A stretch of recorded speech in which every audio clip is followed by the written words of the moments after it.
Olá, pessoal, estamos de volta para continuar o estudo sobre alimentos. E só para te situar, os alimentos avoengos, certo? Vamos lá. De acordo com o enunciado 342 da quarta jornada, observadas suas condições pessoais e sociais, os avós só devem ser obrigados a pagar alimentos em caráter exclusivo, deixa eu frisar isso aqui para vocês, sucessivo, complementar, não solidário. Quando pai e mãe estiverem impossibilitados de fazê-lo. E nesse caso, o padrão socioeconômico, o nível financeiro do credor de alimentos é do pai e da mãe. Então daqui a gente tira algumas lições. Primeira, se o avô e a avó forem ricos, esse padrão ricos do avô e da avó não será o dos netos, porque o nível socioeconômico dos netos é o nível socioeconômico do pai e da mãe. Outra, se ficar comprovado que a necessidade dos netos é de 4 mil, mas o pai e a mãe só conseguem suprir 3, então a gente tem aqui uma impossibilidade parcial. Impossibilidade parcial significa convocar os avós para que eles complementem. Mas, Sandro, serão todos os avós? Não. Por quê? Porque os avós não são titulares do poder familiar. Logo, eles não têm obrigação legal. Eita, tem um erro aqui grave, né? Eles não têm obrigação legal de sustentar os seus netos. Só dever. Então, significa que somente os avós que tiverem possibilidade.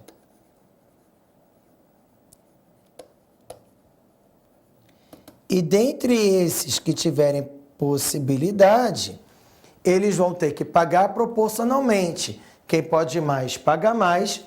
Quem pode menos, paga menos. Então, faltam R$1.000. O avô que paga mais, paga um pouco mais desses 1.000. E o avô, a avó que pode menos, paga um pouco menos até fechar esses 1.000 para complementação, tá? Então, eles somente são chamados de forma subsidiária para complementar o que estiver faltando. Então, informativos STJ 236, 315, 421, 438, obrigação dos avós subsidiária e complementar. Informativo da STJ 464, temos de, se for hipótese de chamar os avós ao processo, vamos chamar todo mundo, para ver quem tem possibilidade, quem não tem, tanto os avós paternos quanto os maternos. E aí a gente distribui proporcionalmente entre aqueles que puderem, certo? E outra coisa que fica muito clara na súmula 596 do STJ. A obrigação alimentar dos avós somente quando houver impossibilidade.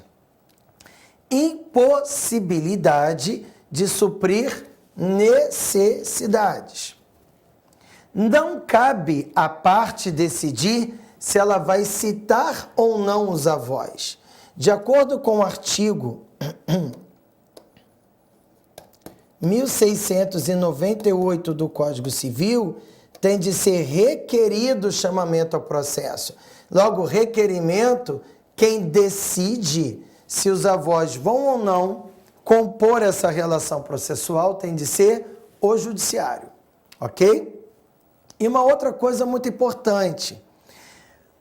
Aqui, o chamamento ao processo dos avós é para atender necessidades básicas.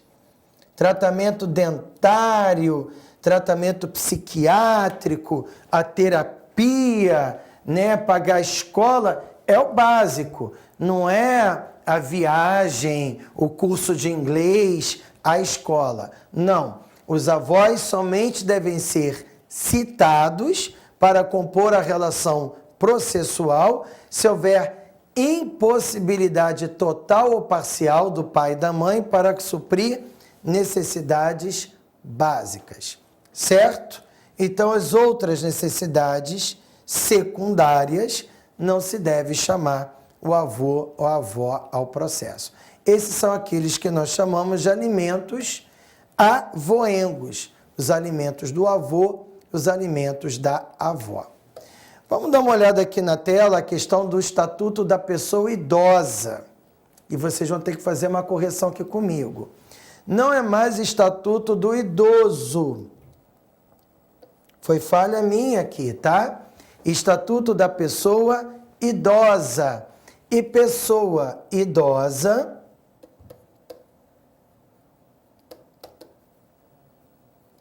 significa alguém vulnerável. Pessoa idosa vulnerável é a pessoa idosa em risco social.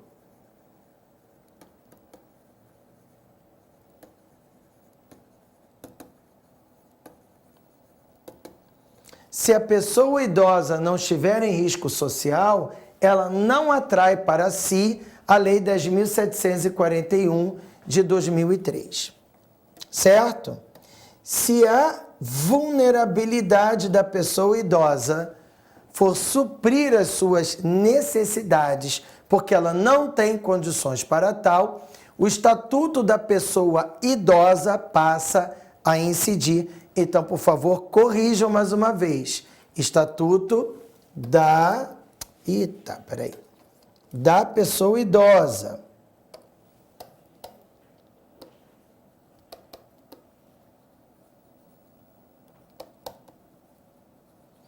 E o que vocês vão ler ali no artigo 12? Primeiro, a pessoa idosa não fica presa às limitações do Código Civil. Todos os familiares da pessoa idosa são solidários. Então, aqui a gente tem uma imensa exceção na regra geral das características da obrigação alimentar. Regra geral é a subsidiariedade, mas excepcionalmente, quando se tratar de pessoa idosa em risco, será natureza solidária, tá? No artigo 12. Então, a pessoa idosa pode demandar alimentos em face de qualquer pessoa da sua família, seus primos, seus sobrinhos, seus enteados, seu genro, sua nora, qualquer pessoa da sua família. E claro que essa pessoa poderá chamar ao processo outras para dividir com ela esse encargo. Ou até para dizer, peraí, eu sou sobrinho e o autor tem filhos. Eu estou pagando aqui os alimentos provisórios, mas chamo os filhos para eles assumirem essa responsabilidade. Verificando que os filhos têm possibilidade, esse sobrinho pode até sair. Mas até que seja verificada a possibilidade dos filhos, alguém tem que socorrer a pessoa idosa. Ah, por que a pessoa idosa não foi direto em cima dos filhos? Muitas vezes por acreditar que o filho ou a filha não teria condições. Certo? Outra coisa, o artigo 13 do Estatuto da Pessoa Idosa confere força executiva ao acordo extrajudicial de alimentos em favor da pessoa idosa, desde que promotor de justiça ou defensor público seja signatário desse acordo. Então, se for um acordo de alimentos em favor de pessoa idosa e esse acordo não for cumprido, esse acordo será a título executivo extrajudicial. Não haverá necessidade de homologação desse acordo para que ele tenha força executiva. Agora, se o acordo for assinado apenas entre eles ou com o advogado, vai ser necessária a homologação, tá? E o artigo 14 prevê que a única subsidiariedade da pessoa idosa. Se não houver ninguém da família da pessoa idosa apta a lhe socorrer em alimentos, então a assistência social é que vai socorrer a pessoa idosa nas suas necessidades. Artigo 14, tá? E o artigo 11 traz algo que nós sabemos desde o início da faculdade. A norma geral tem incidência sempre que a norma especial não conseguir solucionar integralmente o conflito. Certo? Bem, diante disso, um outro aspecto importante dentro da questão dos alimentos, numa outra característica, é a sua transmissibilidade, lá no artigo 1700 do Código Civil. Então vamos segurar um pouquinho. Nós já vimos a reciprocidade, que só não ocorre nos alimentos em favor de criança e adolescente, a subsidiariedade, que só ocorre no âmbito parental, tirando excepcionalmente os idosos, porque ali seria obrigação solidária. Uma outra característica é a transmissibilidade, lá no artigo 1700 do Código Civil. Então, morta a pessoa que já tem uma obrigação alimentar estabelecida num acordo ou numa decisão judicial, morta essa pessoa, de acordo com o artigo 1700, essa obrigação será transmitida para os herdeiros do devedor. Alguns alertas. Primeiro, enunciado 343 da quarta jornada. Essa transmissibilidade deve ser limitada às forças da herança. Não havendo herança, os herdeiros não têm que pagar nada. Havendo herança, o que a herança possibilitar de pagamento é o que se vai pagar. Dever não é transmitido, apenas a obrigação.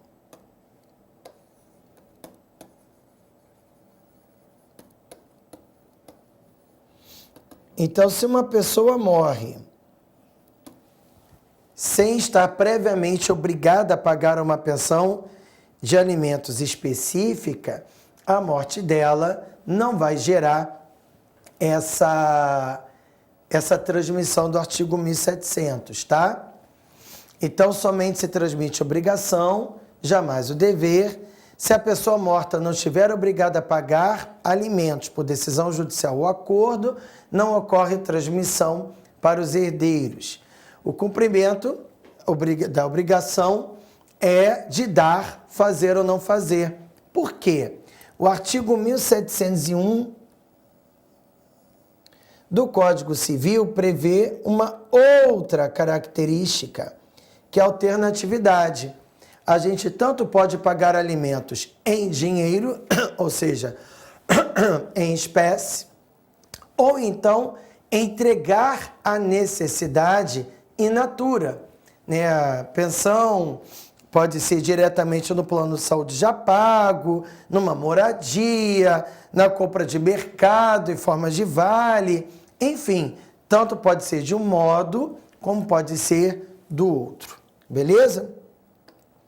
Ainda sobre a característica da transmissão alimentar, vale destacar para vocês o informativo 555 do STJ.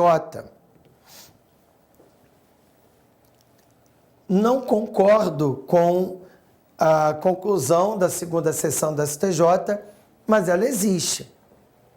Extingue-se com o óbito do alimentante a obrigação de prestar alimentos à ex-companheira, que então aqui também pode ser compreendido como ex-cônjuge, a pessoa que é ex, decorrente de um acordo celebrado em razão do encerramento de união estável, transmitindo seu espólio apenas o pagamento dos débitos alimentares que porventura não tenham sido quitados. Porque aqui, ao morrer,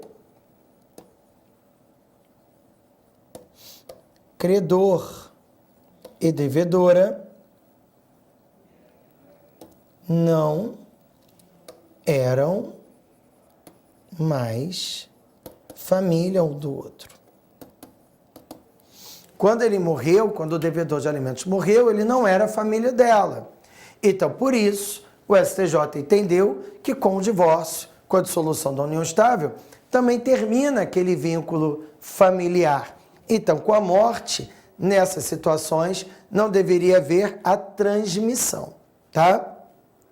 Se fossem alimentos entre parentes, tudo bem, você transmite. Mas entre companheiros ou cônjuges, não.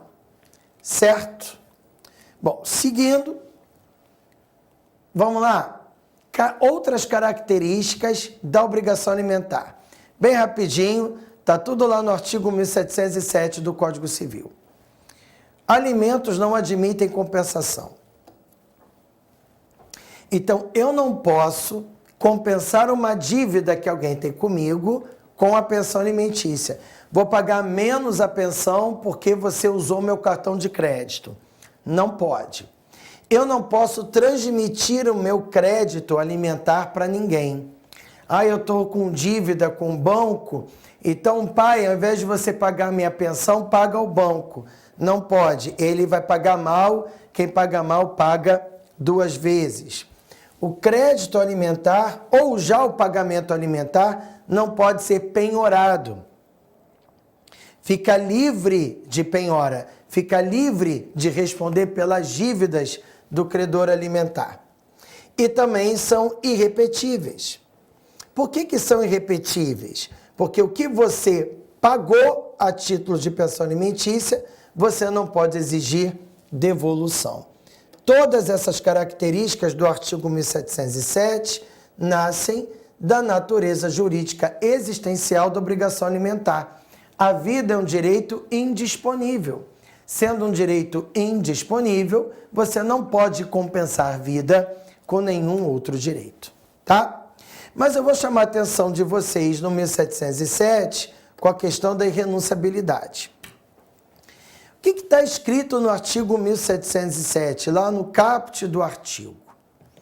Eu tenho o direito de não exercer o meu direito à pensão alimentícia. Eu posso cobrar, mas eu não quero cobrar.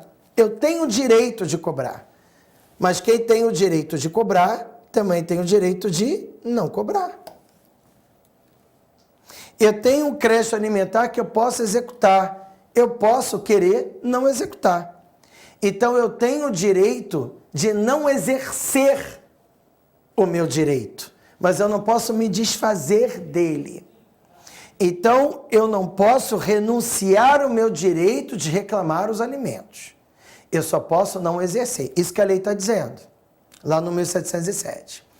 Mas, em se tratando de cônjuges, em se tratando de companheiros, a nossa jurisprudência, a doutrina de elite, foi para um outro caminho. Regra geral, eu posso não exercer.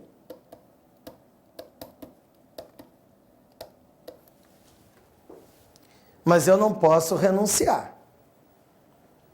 O uso ou não uso é livre, mas eu não posso dispor desse direito. Mas qual foi a construção edificada?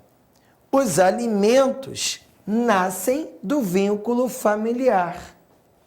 Os alimentos são uma consequência da existência de um vínculo familiar. O dia que você eliminar a causa, você pode eliminar a consequência. Então, não havendo mais o vínculo familiar, perde-se então o direito de se reclamar uma pensão alimentícia. Enunciado 263 da terceira jornada de Direito Civil. O artigo 1707 do Código Civil não impede seja reconhecida válida e eficaz a renúncia manifestada na época do divórcio ou da dissolução da união estável. A irrenunciabilidade do direito a alimentos somente admitida enquanto subsista o vínculo do direito de família. Nesse mesmo sentido, o Informativo 260 do STJ. Portanto,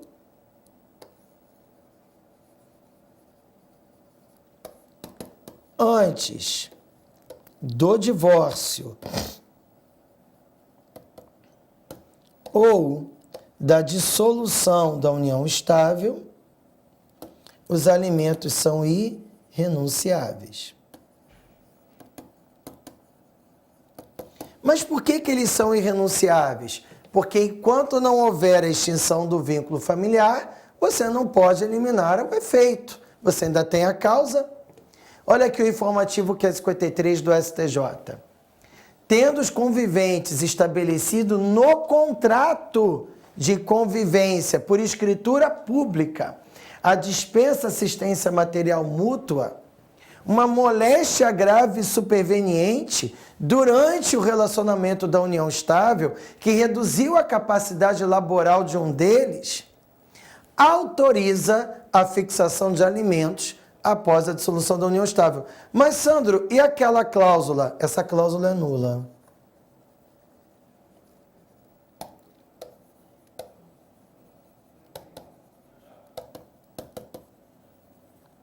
E por que essa cláusula é nula? Porque ela foi estabelecida na época em que ainda havia união estável, em que ainda havia um vínculo familiar entre as partes. Beleza? Rapidinho, só alimentos dentro da sociedade conjugal. Lei 11.441 de 2007, que permite o divórcio e a separação em tabelionato de notas. Ora, no acordo de separação, no acordo de divórcio, é possível também se acordar sobre alimentos. Então, alimentos, dentro de um acordo sem intervenção pública, significa que o interesse é privado, portanto, interesse econômico privado pode ser renunciado, tá? Cônjuge ou convivente inocente tem direito aos alimentos civis. Cônjuge ou convivente culpado, artigo 1704, não tem direito aos alimentos, a não ser que, na forma do parágrafo único, comprove que não tem condições de se sustentar e não há quem o socorra, tá? Certo? Então, dentro desse aspecto, temos características que não vão se repetir dentro de outras situações alimentares. Elas somente ocorrem quando envolver cônjuges ou conviventes. Como também na hipótese de exoneração legal, que estão lá no artigo 1708. No caput do artigo 1708, a pessoa que recebe, pessoa credora de pensão alimentícia, que venha constituir uma nova família pelo casamento, pela união estável ou pelo concubinato, perde o direito à pensão alimentícia. Então, a prova de que houve um casamento, uma união estável ou concubinato, pode implicar na exoneração do crédito, né, do direito aos alimentos. Vamos ver exemplos? Primeiro, o Gustavo propõe ação de exoneração de alimentos em face da sua ex-mulher, Alessandra. Ele prova que a Alessandra está casada com o Luciano, juntando a certidão de casamento deles dois, procedência da pretensão do Gustavo. O Carlos quer exoneração de alimentos em face da Beatriz. Ele prova que a Beatriz está vivendo em união estável com o Marcelo. O Vitor quer ser exonerado da obrigação alimentar em face da Daniela, sua ex-esposa. Ele prova que a Daniela está vivendo com Aurélio, que é um homem casado. Ela é amante desse homem casado. Então, ela não é nem companheira, nem esposa. Ela é concubina. Ele provou o concubinato. Só isso seria o suficiente para essa exoneração? Não. Na hipótese de concubinato, que é a situação do Aurélio, o Aurélio tem que provar que não só existe o concubinato, mas que o amante da sua ex-mulher a está sustentando. Se ela vivesse casada com esse sujeito, ele não precisaria provar. E por que ele não precisaria provar? Porque o casamento traz uma presunção de assistência material, assim como a união estável. Então, tanto a união estável como o casamento trazem uma presunção de que existe uma assistência material entre essas pessoas. No concubinato, não, por isso que se entende que nele tem que ser comprovado, tá? E uma outra hipótese de exoneração legal é o parágrafo único do artigo 1708, que diz que quando a pessoa que recebe a pensão alimentícia tem um comportamento indigno perante quem paga, esse comportamento indigno, a prova desse comportamento indigno, enseja então a exoneração da obrigação alimentar. O problema é que a lei não elenca quais são esses comportamentos indignos. Então, se a lei não elenca, isso vai ter que ser examinado caso a caso. Vamos para a analogia, como, por exemplo, a ingratidão do 557 do Código Civil, ou então a indignidade na sucessão, ser vítima de crime. Aliás, por falar em direito sucessório, o próprio Conselho da Justiça Federal estabeleceu essa analogia na terceira jornada, lá no enunciado 264. Na interpretação do que seja procedimento indigno, você pode aplicar os incisos 1 e 2 do 1814, que é indignidade que gera a exclusão do direito de suceder. Certo? Sandro, digamos que aquela mulher tentou matar o ex-marido que paga a pensão alimentícia. Ele prova, o MP prova a tentativa de homicídio. Ele tem, então, um comportamento indigno praticado por ela, ele quer parar de pagar a pensão. Se ela provar que ela não consegue sobreviver sem a pensão alimentícia, o Conselho da Justiça Federal entende que, então, nessa hipótese, ao invés de exoneração, o comportamento indigno, o procedimento indigno, sirva para reduzir o valor da pensão para o indispensável, ou seja, sair do âmbito dos alimentos civis para os alimentos naturais, enunciado 345 da 4ª Jornada de Direito Civil. Certo? Galera, para começarmos a caminhar para o fim, 3 observações. Primeira, a nova família ou o procedimento indigno de quem pagar a pensão alimentícia, do devedor, não reduz em nada a pensão. Vai ter que continuar pagando. Artigo 1709, tá? Formação de família de quem pagar alimentos não é, por si só, causa de exoneração. Aliás, o próprio STJ já se pronunciou nesse sentido, lá no informativo 557. A constituição de nova família pelo devedor de alimentos não acarreta por si só nem revisão, nem exoneração. Nesse caso, tem de fazer prova concreta se não houver de diminuição de capacidade financeira, tá? Gente, esse mesmo enunciado trouxe uma outra questão que é muito importante, que é a nossa penúltima observação, dentro da questão de gênero, que é uma regra geral. Em regra geral, a pensão alimentícia à ex-mulher deve ser fixada por tempo determinado. Então, isso é regra geral. Só sendo cabível a fixação por tempo indeterminado, excepcionalmente, mediante prova de incapacidade laboral permanente, saúde fragilizada ou impossibilidade prática de inserção no mercado de trabalho.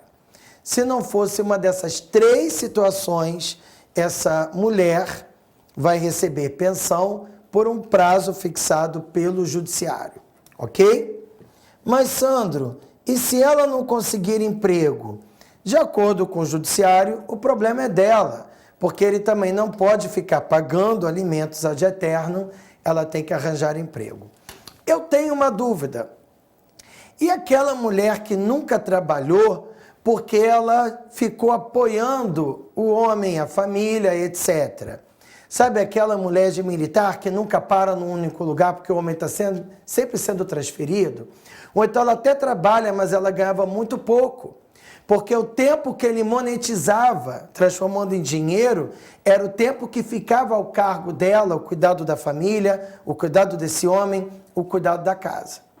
Se ela prova que ela perdeu oportunidades de fazer dinheiro na vida dela por causa da vida familiar, ela poderia, então, no término desse casamento, na dissolução dessa sociedade, reclamar os alimentos compensatórios, que constituem-se no ressarcimento de um prejuízo objetivo, nascido de um desequilíbrio econômico pela ruptura do matrimônio, e carrega no seu enunciado uma questão de justiça.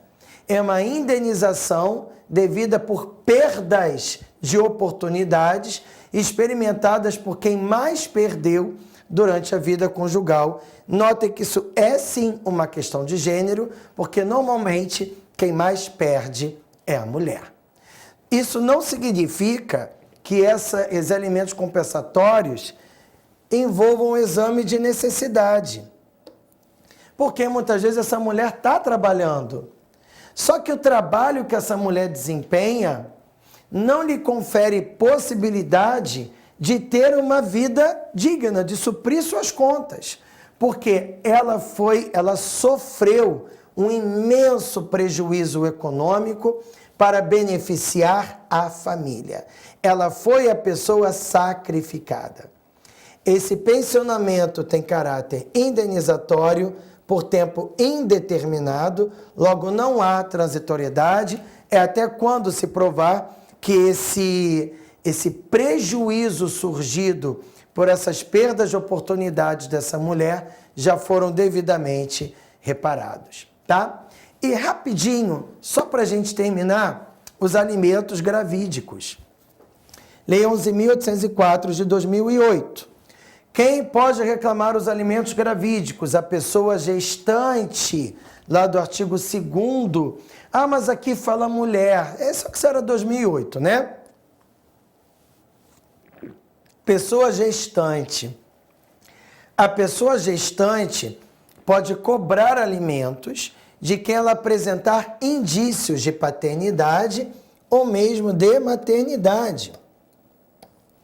Porque a mãe pode ser uma mulher trans, como também pode ser uma mulher cis, que está numa configuração, por exemplo, de dupla maternidade, ou uma mulher cis, que tem maior capacidade econômica. Enfim, né? A lei em 2008 não estava ainda ajustada a essas novas configurações familiares.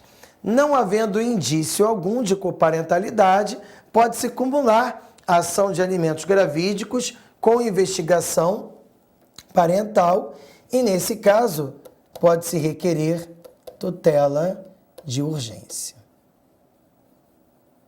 Até porque não dá para esperar terminar o período da gestação, tá? O nascimento da criança não cessa a obrigação alimentar, a criança passa a assumir esse crédito. Tudo bem?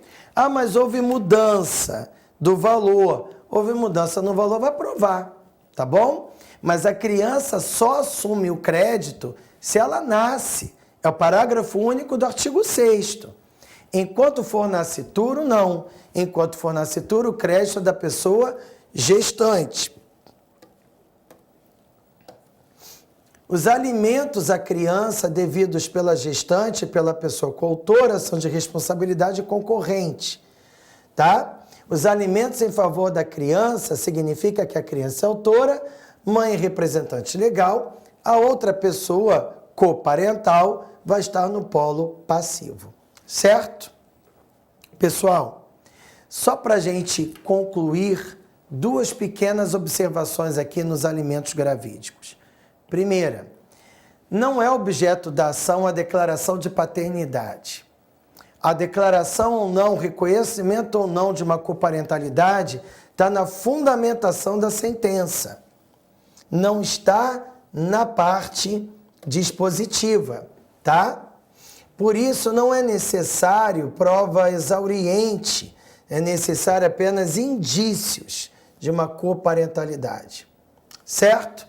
Casamento e união estável não precisam sequer apresentar indícios, porque existe a presunção legal dessa coparentalidade. E para a gente terminar essa discussão aqui, lembrem que existe um caráter subsidiário. Eu aplico primeiro a Lei 11.804 de 2008. No que ela for lacunosa, eu trago o CPC, a Lei dos Alimentos, como também o Código Civil. Preste atenção aí no 522, inciso 5, perdão, no enunciado 522 da 5ª jornada. Cabe prisão civil em alimentos gravídicos, porque a aplicação subsidiária é do CPC, certo? Pessoal, muito obrigado por estarem comigo, por estarmos estudando juntos. Desejo do meu coração teu sucesso. Qualquer coisa, @Sandro Gaspar Amaral, nos encontramos na rede social. Foi só para rimar, tá bom? Tchau, gente, até a próxima.